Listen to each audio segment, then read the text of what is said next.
ఆయన తీసుకున్నటువంటి పంచాయతీరాజ్ కానీ అటవీ పర్యావరణం ఇవన్నీ కూడా చాలా డీటెయిల్డ్గా పనిచేయాల్సిన శాఖలు ఇవి.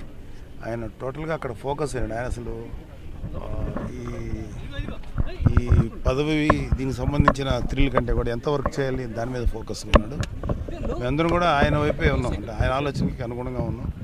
ఆయన చేయాల్సిన బాధ్యతలు చాలా ఉన్నాయి, దాని మీద ఆయన ఫుల్ ఫోకస్ పెట్టాడు. అవి బాగా చేయాలి అది కోరుకున్నాం తప్ప ఈ పదవి తాలూకు పవర్ని ఎంజాయ్ చేసేటువంటి ఆలోచన అనేది లేదు. నిజంగా అసలు ఆ థాట్ కూడా లేదు. సో పర్టికులర్గా రాష్ట్రానికి ముఖ్యంగా పంచాయతీరాజ్ శాఖ మంత్రిగా కావచ్చు, ఉప ముఖ్యమంత్రిగా కావచ్చు, మీ నుంచి మీ తమ్ముడికి అంటే ముఖ్యంగా నాయకుడి కంటే కూడా ఇంట్లో మీకు ముఖ్యంగా తమ్ముడుగా ఉన్న నేపథ్యంలో ఎలాంటి సలహాలు మీరు ఇచ్చారు? సార్ ఏదైనా సరే ప్రజలకి ఉపయోగపడేది, ప్రజల సంక్షేమం కోసం ఉపయోగపడేది ఏది చేసినా సరే మా యాజ్ ఒక బ్రదర్గా అయితే, అతనికి అన్నగా అయితే మేము అదే కోరుకుంటున్నాం ఆయన దగ్గర నుంచి. ఎందుకంటే కొత్తగా ఈ పదవి వల్ల మాకు వ్యక్తిగతంగా వచ్చే అడ్వాంటేజ్కి ఏం లేదు, కానీ ఈ పదవి ద్వారా ఒక పవర్ వచ్చింది కాబట్టి ఈ పవర్ని ప్రజా సంక్షేమం కోసం, ప్రజల యొక్క వెల్ బీయింగ్ కోసం ఉపయోగించాలని మేము కోరుకుంటున్నాం. పవర్ స్టార్కి పవర్ వచ్చింది.